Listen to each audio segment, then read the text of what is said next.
Sumpah Pemuda. Oke, baik ya. Jadi hari ini alhamdulillah pelaksanaan Hari Sumpah Pemuda untuk di Jawa Tengah dipusatkan di Kabupaten Banjarnegara telah berjalan dengan baik dan tertib. Sebagaimana kita ketahui bahwa Hari Sumpah Pemuda adalah merupakan hari bersejarah, ya.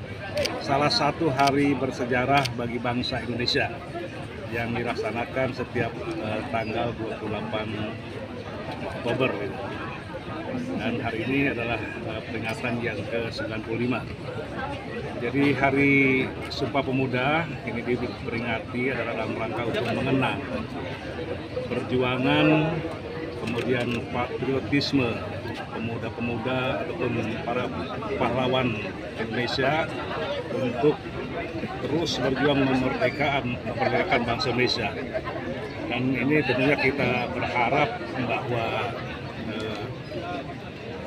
perjuangan ini dapat menggugah, gitu ya, menggugah para generasi muda kita yang memang saat ini untuk mengisi kemerdekaannya, ya, kemerdekaan bangsa Indonesia. Ya, tentunya perjuangan ini akan menjadi penyemangat, kemudian motivasi bagi para pemuda Indonesia ke depan, gitu. Tentunya kita harapkan, ya, dalam mengisi kemerdekaan ini, apalagi kita punya tujuan yang sangat baik, yaitu dalam rangka menuju Indonesia Emas 2045. Kami yakin bahwa dengan kemampuan yang kita miliki, ini kita akan sanggup untuk mencapai Indonesia Emas ini menjadi negara yang besar di bangsa Indonesia, gitu. Ya, tentunya dengan semangat inovasi, ya, kemudian motivasi, saya yakin akan kita raih. Jadi kita mengingat moto yang disampaikan oleh proklamator Indonesia, ya, Bapak Presiden kita, Presiden pertama Pak Soekarno, jas merah, gitu kan. Jangan sekali-kali meninggalkan sejarah. Nah, inilah yang kayak setiap hari-hari besar, khususnya juga termasuk Hari Sumpah Pemuda ini harus kita peringati, gitu. Pemilu adalah bagian dari menentukan arah bangsa, ya Pak. Harapan Pak PC partisipasi pemilih pemula di Jawa Tengah seperti apa? Oke, ya, kalau kita melihat dari penduduk Jawa Tengah ini sekitar 37 juta, ya, dan DPT saat ini adalah sekitar 28,2 juta. Tetapi ini masih fluktuatif. Kita masih untuk mendatakan bagi para pemilih pemula, ya, khususnya yang SMA ataupun SMK ini, yang akan pada saatnya ketika pemilihan mereka sudah berusia 17 tahun.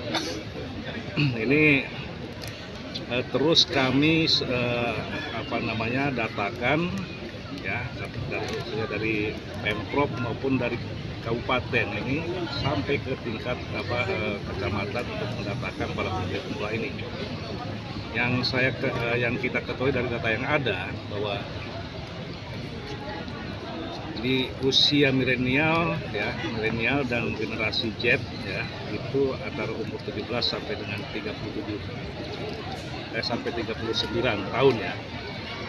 Ini paling banyak, ya, yang akan sebagai pemilih dalam pelaksanaan pemilu dan pilkada 2024 ini. Makanya dalam hal ini kami akan terus mensosialisasikan, jadi agar mereka untuk pada saatnya untuk melakukan hak mereka untuk memilih pemimpin, ya, pemimpin bangsa, pemimpin ataupun perwakilan kita, ya, di tingkat pusat, kemudian provinsi dan kabupaten. Ini akan terus kami sosialisasikan, kami katakan. Jadi salah satu keberhasilan, ya, pemilihan adalah ketika partisipasi masyarakat ini tinggi, dan itu. Ya. Oke. Pak, komitmen Pemprov dalam menghadapi seperti apa terhadap ASN? dalam hal ASN. ini Komitmennya seperti apa Pak? Netralitas ASN di jajaran Kopinsi. jadi ya terkait netralitas ASN, jadi kami sudah melakukan langkah-langkah gitu ya, termasuk kami sudah membuat deklarasi, bahkan kita sudah menyampaikan ikrar ya, untuk seluruh ASN bahwa ASN harus netral ya. ASN tidak melakukan politik praktis.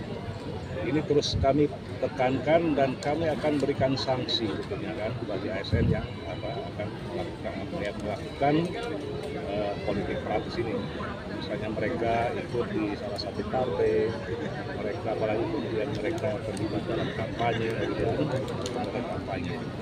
Jadi dalam ini kami saya rasa sudah kami sampaikan kepada seluruh ASN, termasuk di provinsi, kemudian di kabupaten, kota.